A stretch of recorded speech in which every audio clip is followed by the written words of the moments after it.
देखिए, सबसे पहले हम एक विषय के बारे में बात कर लेते हैं कि आपको मैथ्स अच्छा कैसे करना चाहिए।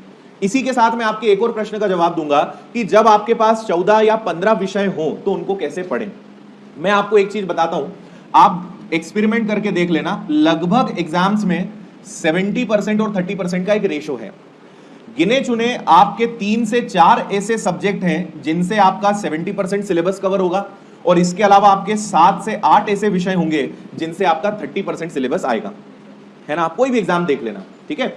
और ये जो 3 से 4 विषय हैं, इसमें आपका एक तो मैथ्स है, रीजनिंग है, इंग्लिश है, अगर एमपी मध्य प्रदेश की बात करें तो एमपी जीके, और एक दो सब्जेक्ट और, जैसे किसी परीक्षा एमपीएसआई है तो उसमें हिंदी और इंग्लिश का रोल रहेगा, है ना।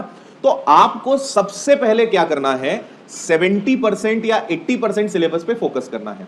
अगर आप ये गलती कर रहे हो, आप सोच रहे हो कि मैं सारे विषय को एक साथ पढ़ूं, तो ये आपकी सबसे बड़ी गलती होगी, है ना। यहां पे आप 6 विषय पढ़िए, क्लास में आपको 6 घंटे पढ़ाया जा रहा है, 6 विषय पढ़िए, घर जाके उन 6 का रिवीजन करिए। रिवीजन करना बहुत जरूरी होता है। उसके बाद अगला सबसे इंपॉर्टेंट काम होता है कि आप सबसे पहले इन 3 से 4 विषयों को खत्म करिए। मोस्ट इंपॉर्टेंट और मोस्ट सिलेबस जो कवर करते हैं वो सब्जेक्ट्स आपको सबसे पहले पढ़ना चाहिए, है ना। अभी आपके सामने एक और प्रॉब्लम आती है कि सर हम घर जाके बहुत ज्यादा समय ही नहीं दे पाते पढ़ाई को, या हम हर विषय पे काम नहीं कर पा रहे। आपने बोल दिया कि चलो ठीक है, मैथ्स, रीजनिंग, इंग्लिश और एक आध विषय पे पढ़ लो, हम तो वो भी नहीं कर पा रहे। हम घर जाते हैं, मैथ्स को सॉल्व करना चालू करा, हमने सोचा 1 घंटा पढ़ेंगे, पता चल रहा है 2-2.5 घंटे उसी में लग गए। अब हमारा पूरा टाइम टेबल डिस्टर्ब हो गया। होता है कि नहीं होता ऐसा, है ना। आपको एक बहुत काम का रूल मैं बता रहा हूं, आप इसको हमेशा ध्यान रखना, और अगर आपको कुछ अच्छी बात लगे तो आप नोट भी कर सकते हो, है ना।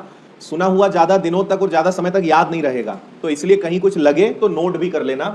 आपकी हमेशा 2 चीजों के साथ लड़ाई चलेगी, एक है क्वांटिटी और एक है क्वालिटी, और आपको हमेशा फोकस किस पे करना है, क्वालिटी पे, है ना। Quantity is less than quality, या quality is greater than quantity, है ना। क्वांटिटी मतलब कि मैं 10 घंटे पढ़ रहा हूं, 12 घंटे पढ़ रहा हूं, 15 घंटे पढ़ रहा हूं।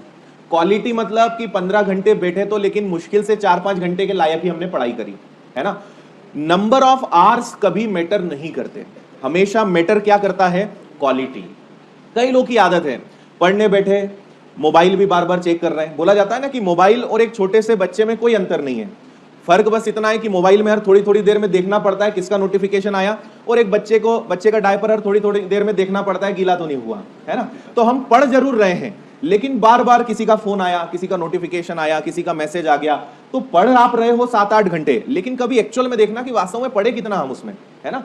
नियम यह होता है कि अगर आप पढ़ने बैठे हो, अगर आप ऑफलाइन स्टडी कर रहे हो, बुक से पढ़ रहे हो, प्रैक्टिस कर रहे हो, तो आपका मोबाइल या तो स्विच ऑफ होना चाहिए, या एयरप्लेन मोड पे होना चाहिए, या साइलेंट करके किसी कोने में पड़ा होना चाहिए, ठीक है। उसके बाद जो सुकून से पढ़ाई होगी उससे आपको रिजल्ट मिलेगा।